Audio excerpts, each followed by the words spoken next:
Add Sara Paxton to celeb crushes list. That sounded creepy.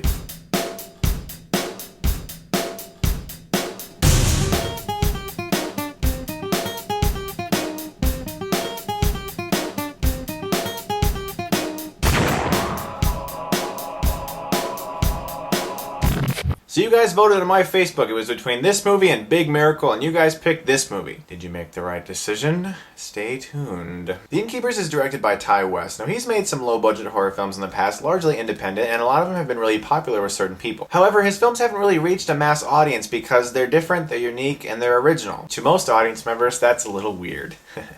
You're dumb.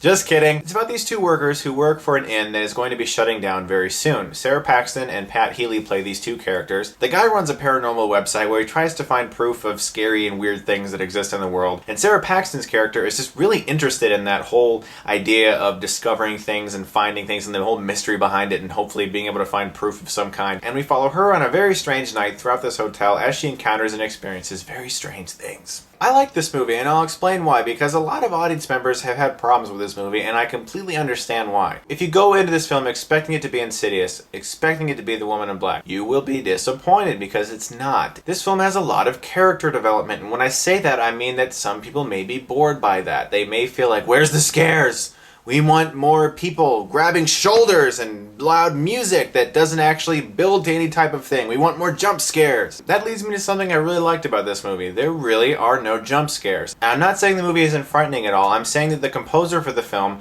never once has a loud boom for like something that jumps out of you and it's nothing and you're like, There's probably one moment in this film where I was like, okay, that's a cheap scare. It was involving a bird once again flying out of some place. That happens in like every horror movie for some reason. Which means that he wanted us to be more genuinely frightened by the things we saw than forced to feel that way by some musical score, which I like and admire. Now, I talked about the character development. I really liked Sara Paxton's character in this movie. I was attracted to her physically, but I was also attracted to...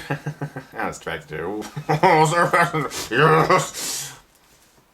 If you're watching this, I apologize. I really like Sara Paxton's character in this movie. I was attracted to her not just because she's cute, but because her personality, her character traits, and the way she portrayed them. She was a really well-written character, and she seemed like an actual person. That's one of the things I liked about this movie. It was a well-written film. The characters were well fleshed out. They had fun dialogue with each other, and it just went in places you wouldn't normally expect. I do have a few problems with the movie. There's one sequence in the film that I thought was very scary. It ended up being a dream, and I was like, a dream sequence? Just no, not dream sequence. No, bad dream sequence. Rarely do I ever like dream sequences, except in the movie Inception. Those dream sequences were awesome. Also, it really didn't scare me that much, to be honest. There were some suspenseful moments. I don't really feel like this movie is meant to be terrifying, and that's why I feel like people will go to this movie and be disappointed. Also, I didn't really like the ending of the movie, and I'm not going to spoil it, of course, but I just didn't really feel it. It just felt like a letdown to me. The film has problems, but I admired it for what it was. I like the fact that they weren't trying to just do the standard slasher pick and go different directions. It also was a very well shot movie with really good tracking shots, and I like that about this movie. I'm interested in seeing what else Mr. West does with movies. I'm going to give The Innkeepers a B.